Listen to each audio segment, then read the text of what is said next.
तो 2018 में जो क्वेश्चन पेपर आया था उसके अंदर 60 नंबर की थ्योरी थी, 20 नंबर की प्रैक्टिकल थी आपकी जो बहुत इंपॉर्टेंट होती है, और 20 नंबर थी आपकी सीसी के। तो ऐसे मिला के आपका जो टोटल पेपर था वो बनता था आपका 100 नंबर का, 20 नंबर प्रैक्टिकल के और 20 नंबर सीसीई और 60 नंबर थी थ्योरी के। तो टोटल पेपर कितना था, 100 नंबर का। तो ऐसे हमारा पेपर आता है फिजिक्स का। तो ये हमारा है फ्लो चार्ट इसका। अब 1 बाय 1 हम एक एक क्वेश्चन को सोल्व करेंगे, उनके बारे में बताया जाएगा कि किस क्वेश्चन में कितना लिखना होता है, टू द पॉइंट लिखना होता है, ज़्यादा नहीं लिखना होता है, जितने नंबर का होता है उतना ही लिखेंगे। तो हम स्टार्टिंग करते हैं फर्स्ट क्वेश्चन से। हमारा फर्स्ट क्वेश्चन है, फर्स्ट क्वेश्चन में पूछता है कि the charge on an electron is, electron पे चार्ज कितना होता है। 4 ऑप्शन दे रखे हैं। तो पहले का जो डी ऑप्शन है जिसके अंदर लिखा है कि इलेक्ट्रॉन के ऊपर चार्ज होता है -1.6 इंटू 10⁻⁻19 कूलम। इलेक्ट्रॉन के ऊपर इतना चार्ज होता है, चार्ज ऑन इलेक्ट्रॉन।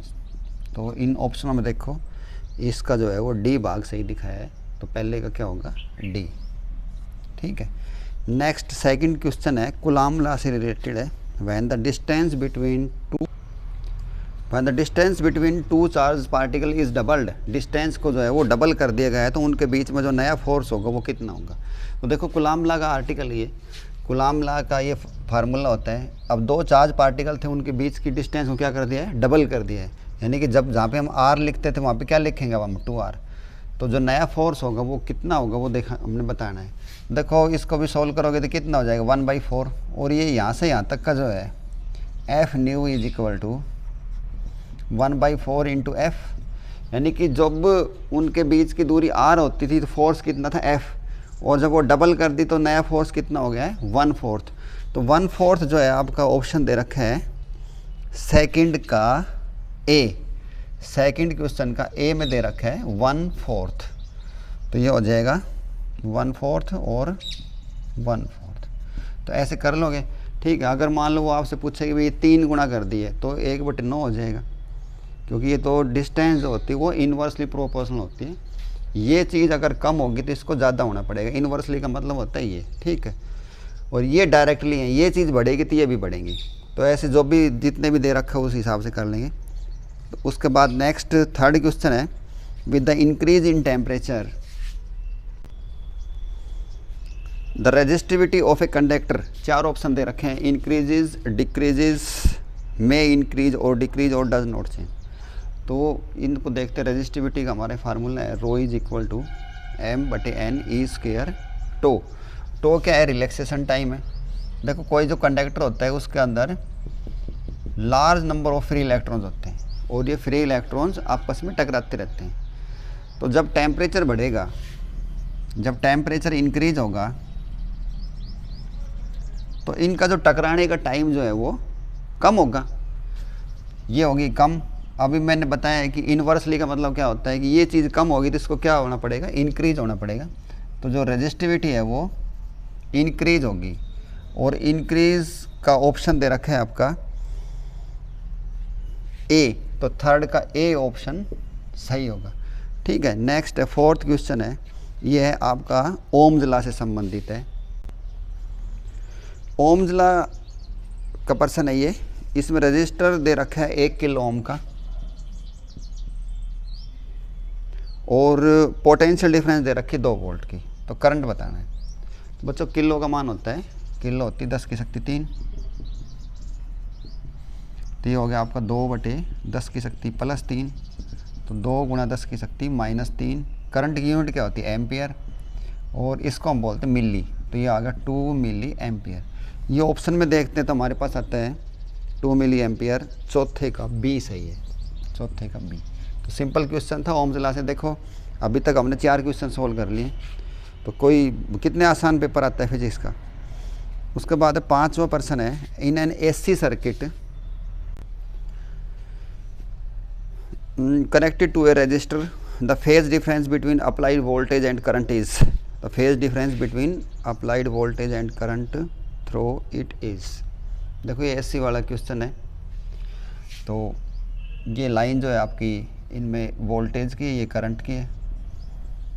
तो अब देखो फेज डिफरेंस का मतलब, फेज जब भी साइंस होगी ना, फेज का मतलब तो एंगल, तो एंगल का अंतर कितना है देखो, दोनों साथ चलें एक साथ, ये इनका हाफ टाइम है, तो ये सेम साथ साथ ही चल रहे हैं, बस इनका साइज़ थोड़ा छोटा बड़ा है, लेकिन जितने जितने एंगल से आई गुजर रहा है उतने एंगल से वी गुजर रही है, उतने ही समय में गुजर रही है। तो इनका बीच का जो एंगल, जो फेज डिफरेंस है, फेज का मतलब angle difference, phase difference is 90, phase देखो दोनों एक साथ चल रहे हैं तो ये आएगा 0 डिग्री। तो फिफ्थ का है आपका 0 degree. A option is correct. Next है 6th क्वेश्चन। ये पर्सन जो है 6th क्वेश्चन, इसके अंदर कहता है कि अल्टरनेटिंग करंट की इक्वेशन दे रखी है, V is equal to V naught sine omega 2, the RMS value बतानी है। RMS का मतलब root mean square value, root mean square value बतानी है। तो वो इसको एक बार थोड़ा सा देख लो एक बार। ये जो कर्व होती है, साइन कर्व होती है, समझ में आ गई है साइन, इस टाइप की कैसी होती है साइन, और इस टाइप की होती है कोसाइन, इस टाइप की बन रही तो कोसाइन बोलेंगे उसको। अब देखो ये इसकी पीक वैल्यू है, पीक का मतलब चोटी, जो सबसे ऊंची वैल्यू है, ये पीक वैल्यू होगी। अब जो ऐसे होती है इसकी कई वैल्यू होती है, मीन वैल्यू, RMS वैल्यू। तो मीन वैल्यू RMS जो वैल्यू होती है वो VRMS इज इक्वल टू जो पीक वैल्यू होती है उसको √2 से डिवाइड करना होता है, यानी कि ये इतना इसका मान होता है। तो ये ऑप्शन दिखा रखा है छठे का C। इसी में एक चीज़ और बताना चाहता हूँ कि ये पता चल गया पीक वैल्यू, साइन की कर्व थी ये। और ये एंगल के बारे में और देखो, वैसे तो आपने साइन पीछे जो होता है, साइन के पीछे एंगल मिलेगा, साइन थीटा। तो ये है एंगुलर वेलोसिटी। कोई बॉडी यहाँ से चल के यहाँ आए, यानी कि दोनों, ये दोनों बातें एक ही है, ये दोनों बात एक ही है। अगर मैं इसको कहूँ अपने मित्र से, ये कोई तार है, इसको यहाँ दबा लो और इसको ऐसे यूँ खोल लो, तो यही डायग्राम बनेगा। देखो ये ऐसे बनेगा, और इसको मैं काट के यहाँ से अगर ऐसे घुमाऊँ तो ये ऐसे बन जाएगा, यही डायग्राम है। तो यानी कि ये बात एक ही है। तो आपने एंगुलर वेलोसिटी के बारे में बताता हूँ कि कोई बॉडी यहाँ से तक चल के यहाँ पहुँचाए तो डिस्प्लेसमेंट होता है एंगल थीटा। तो angular velocity is equal to θ/t। तो थीटा कितना हो गया, ω/t। तो यहाँ पे जो हम थीटा लिखते हैं उसकी जगह हमने ω/t लिख रखा है। तो आपने तो सिर्फ ये याद रखना है कि RMS वैल्यू किसके बराबर होगी, V0/√2। नेक्स्ट 7th क्वेश्चन है, speed of gamma rays in vacuum. Gamma ray की स्पीड वैक्यूम में कितनी होती है, गामा रेज स्पीड। देखो जो लाइट है हमारी, जो इलेक्ट्रोमैग्नेटिक वेव है, उसके 7 भाग होते हैं। 7 भाग, ऊपर से जो सूरज से जो लाइट आ रही है वो इलेक्ट्रोमैग्नेटिक वेव्स है वो। और इलेक्ट्रोमैग्नेटिक जो स्पेक्ट्रम होता है वो उसमें 7 होते हैं। कौन कौन से हैं, X, U, V, I, R, M और G। ये याद कर लो, महिंद्रा की गाड़ी ना XUV, I, R, M, G, इनके सब के नाम बता देता हूँ। X का मतलब एक्सरे, अल्ट्रावायलेट। V से विजिबल, जिसकी सहायता से हम ये संसार में जितनी भी चीज़ें देख पा रहे हैं।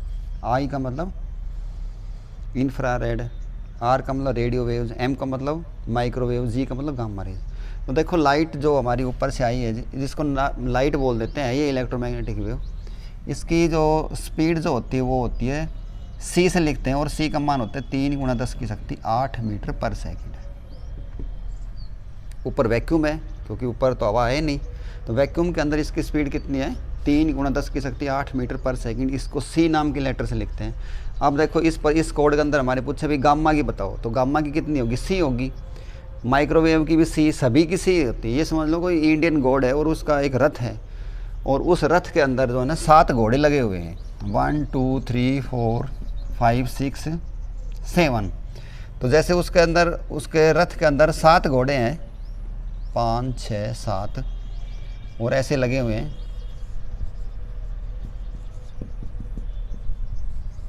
तो 1 2 3 4 5 6 7 ऐसे जो 7 घोड़े हैं ना, ये रथ एक समान गति से चल रहे हैं। तो सीधी सी बात है, 7 घोड़े भी एक समान ही चलेंगे। तो वैसा ही पर्सन है, इलेक्ट्रोमैग्नेटिक स्पेक्ट्रम में 7 भाग होते हैं। ये मैंने बता दिया है। इन सभी की स्पीड क्या होगी, सी से लिखेंगे। सी का मतलब 3 × 10⁸ मीटर पर सेकेंड। ठीक है, तो इसका जो उत्तर दे रखा है वो है 7वें का बी, यानी कि सी लिखेंगे। सी का मतलब 3 × 10⁸ मीटर पर सेकेंड। नेक्स्ट 8th क्वेश्चन है लेंस का। तो लेंस का जो पावर का जो फार्मूला होता है, लेंस की पावर का फार्मूला होता है P = 1/f, और ये होती है यहाँ पे मीटर में दे रखी हो, तो दूरी अगर मीटर में दे रखी हो, और अगर ये सेंटीमीटर में दे रखी हो तो ऊपर हमने 100 करना है, क्योंकि 1 मीटर में 100 सेंटीमीटर होते हैं। अब इनका देखो, कॉनकेव जो लेंस होता है, कॉनकेव लेंस जो है ना वो बीच में से पतला होता है, और ये लाइट को बिखेरने का काम करता है, ऐसे फैला देता है लाइट को, डाइवर्जिंग। तो इसका जो फोकस होगा वो, इसका फोकस होगा इधर। अगर हम उल्टा चलें, देखो यूँ, और सारी नाप तोल जो है ना हमने सेंटर से करनी होती है, इसको बोलते हैं ऑप्टिकल सेंटर। देखो लाइट हमारी जा रही है इधर और नाप रहे हम इधर, तो इसको नेगेटिव लिखेंगे। तो कॉनकेव जो लेंस है उसकी फोकल लेंथ क्या होती है, नेगेटिव। इसकी फोकल लेंथ को हमेशा क्या लेंगे, नेगेटिव लेते हैं। जबकि आ जाओ कॉन्वेक्स लेंस के ऊपर, इधर से लाइट आती है, लाइट को कन्वर्ज करता है। कन्वर्ज का मतलब मिलाना आपस में, देखो एक पॉइंट मिलाता है। तो ये इसका ऑप्टिकल सेंटर, सारी नाप तोल हमने इधर से इधर करनी है। हमारी रेज भी इधर ही जा रही हैं और हम नाप भी इधर ही रहे हैं, देखो यहाँ से यूँ, तो ये पॉजिटिव होगी। तो इसकी जो फोकल लेंथ होती है वो पॉजिटिव होती है। ये जो लेंस होते हैं ये बीच में से मोटे होते हैं, नज़दीक का अखबार पढ़ते वक्त जो हम लगाते हैं वो होते हैं आपके कॉन्वेक्स लेंस, और दूर का जो दिखाई नहीं देता उसको लगाने के लिए कॉनकेव होता है। तो पावर का फार्मूला आ रखा है अभी। तो पर्सन अभी देखते हैं क्या है आपका। पर्सन में कहता है कि the focal length of a lens having power -4D। जो पावर ऑफ लेंस की यूनिट होती है ना वो D होती है। D का मतलब डायोप्टर, D का मतलब होगा डायोप्टर। डायोप्टर वो -4D है। देखो माइनस लगा दिया तो माइनस से समझ जाओ कि कौन सा लेंस है, ये माइनस का है तो कॉनकेव लेंस है। तो लिख दो P = -1/4, पावर दे रखी इतनी, और हमने बतानी इसकी फोकल लेंथ। तो यहाँ पे ऐसे लिखूँ, P की जगह लिखूँ -4 = 1/f। f निकालनी यहाँ पे सेंटीमीटर में निकालेंगे, क्योंकि सारे ऑप्शन में जो है ना सेंटीमीटर दे रखा है। तो सेंटीमीटर निकालूंगा तो यहाँ 100 करूँ, तो इसको इधर लेके आओ, तो यहाँ f सेंटीमीटर = 100/-4, और सब काटे पीटेंगे तो कितना उत्तर आ जाएगा, 25। तो फोकल लेंथ किस चीज़ में आ गई है, सेंटीमीटर में। तो -25 दिखा रखा है भाई। 8वें का जो C है, 8वां जो सवाल किया है हमने, इसका C भाग ठीक है -25। ये होगा 8वां पर्सन भी कंप्लीट हो गया। 9th क्वेश्चन है। नेक्स्ट क्वेश्चन है हमारा क्वेश्चन नंबर 9th। देखो साइंस सिद्ध करती है कि भाई लाइट के ना ड्यूल नेचर होता है। ड्यूल का मतलब दोहरा नेचर। उसके अंदर ऐसे पार्टिकल्स भी हैं, और देखो वो वेव के रूप में भी चलता जा रहा है। तो कुछ फिनोमेना ऐसे हैं जो पार्टिकल नेचर बताते हैं, और कुछ बताते हैं कि वो वेव नेचर है। पार्टिकल नेचर का मतलब जैसे कोई चीज़ कंची से कंची टकराए, और वेव नेचर का मतलब होगा ऐसे वेव के रूप में चलते जाए। तो कौन सा है और जो इससे पता चले कि भाई वो पार्टिकल नेचर है। इंटरफ्रेंस, इंटरफ्रेंस के अंदर क्या होता है, मिक्सिंग ऑफ वेव्स। और डिफ्रैक्शन का मतलब लाइट का फैल जाना वेव के रूप में ही। पोलराइजेशन, लाइट को बैन करना। None of these. तो इनमें से तो भाई एक भी नहीं है, क्योंकि फोटो इलेक्ट्रिक इफेक्ट जो होता है वो पार्टिकल नेचर को सिद्ध करता है, वो दे ही नहीं रखा ऑप्शन में। तो इसका हम लिखेंगे 9वें का D ऑप्शन है। कि जो अभी जो लिख रखे हैं कौन कौन है, देखो इंटरफ्रेंस, डिफ्रैक्शन और पोलराइजेशन, ये सभी जितने भी हैं ये सारे के सारे किस चीज़ को सिद्ध करते हैं, वेव नेचर को। और पार्टिकल जो आपका फोटो इलेक्ट्रिक इफेक्ट है,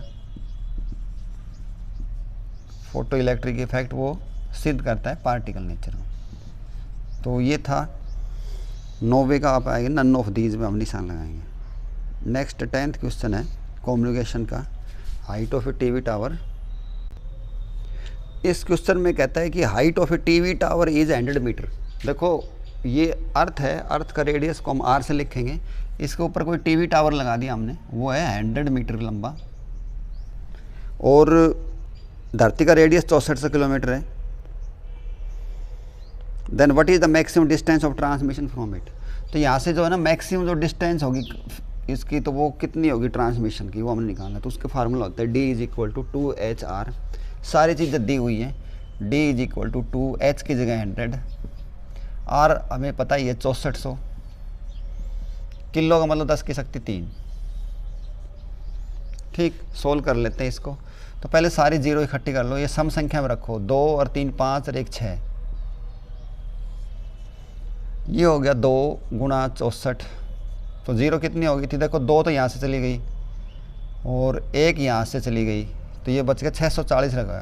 देखो 7 करते तो क्या नुकसान था, 7 करते तो यहाँ पे इसको हटाने में दिक्कत आती। अब ये हो जाएगा हमारा 10 की शक्ति 3 √ से आज़ाद होने के बाद, ये बच गया। इसको सॉल्व करते ही हो गया 20 × 64। 64 का वर्गमूल कितना होता है 8 √ 20। 10 की शक्ति 3 को क्या बोलते हैं, किलोमीटर। तो ये ऑप्शन है क्वेश्चन नंबर 10 का D, 10वें का D ऑप्शन है, उत्तर है 8 √ 20। ऐसे जो भी मान दे रखे हो वो हम सोल्व कर लेंगे इस टाइप के। नेक्स्ट 11वां प्रश्न है डी ब्रोगली वेवलेंथ का। डी ब्रोगली वेवलेंथ क्या कहती है, ये जो सामने लिख दी है ये डी ब्रोगली वेवलेंथ है इलेक्ट्रॉन के साथ। कोई इलेक्ट्रॉन अगर हमें V पोटेंशियल डिफरेंस है उसको हम एसेलेट कर दे तो उसका फार्मूला ये होता है। इसके अंदर V का मान दे रखे 121। देखो ये हमेशा ऐसा मिलेगा ताकि उसका वर्गमूल आसान है। जैसे 121 किसका होता है 11 का, और यहाँ पे 100 मिल जाएगा, 81 मिल जाएगा, 9 मिल जाए, ताकि आराम कट जाए। ये हो गया 12.27 बटे √121। 121 का आ गया 12.27 11 और एंगस टर्म। इसको हम सोल्व करेंगे तो आता है हमारा सोल्व कट पिट के 0.112 नैनोमीटर। नैनो का मतलब और एंगस्ट्रम का मतलब इसका होता है 10 की शक्ति -10 और नैनो होती है 10 की शक्ति -9। ठीक है, इसको काट के सोल्व करके देख लेना, यही उत्तर आएगा 112 नैनोमीटर। और मैं एक बार चेक करता हूँ अभी इसको, 1 सेकेंड रुको। ठीक है, यही उत्तर आएगा, इसको सोल्व कर लेंगे। तो 112 नैनोमीटर सही उत्तर है। तो एक नंबर का लास्ट सवाल हमारा, which spectral series does not lie in the spectrum of hydrogen atom. देखो स्पेक्ट्रा क्या होता है, स्पेक्ट्रा का मतलब जैसे हम सभी ह्यूमन बीइंग के जो फिंगरप्रिंट्स होते हैं, ऐसे सभी एटम के भी ऐसे फिंगरप्रिंट्स होते हैं। ठीक है, तो उनके अंदर ऐसी ये 4-5 स्पेक्ट्रा बोलते हैं इनको हम, वर्णक्रम। तो ये बनते, देखो उनके नाम बताता हूँ, लाइमन, बामर, इसमें एल साइलेंट है, बामर, पास्चन, ब्रेकिट, पी फंड। ठीक है, और ये नहीं होता स्पेशल। तो हमारा जो पर्सन है इसके अंदर दे रखा है special, does not lie in the spectrum hydrogen atom. इसका मतलब है कि इन 4 में से 3 तो लाई करते हैं, 1 नहीं करता। जब भी ऊपर की लैंग्वेज देखा करो तो इसमें एक स्पेशल नाम अक्सर लिखा है, स्पेशल तो कोई है ही नहीं। तो इसका जो सही उत्तर आएगा वो 12वें का A उत्तर आएगा कि special does not lie in the hydrogen atom spectra. तो एक नंबर के हमारे 12% ही हमने सोल्व कर लिए। अब करेंगे हम 2-2 नंबर के क्वेश्चंस को।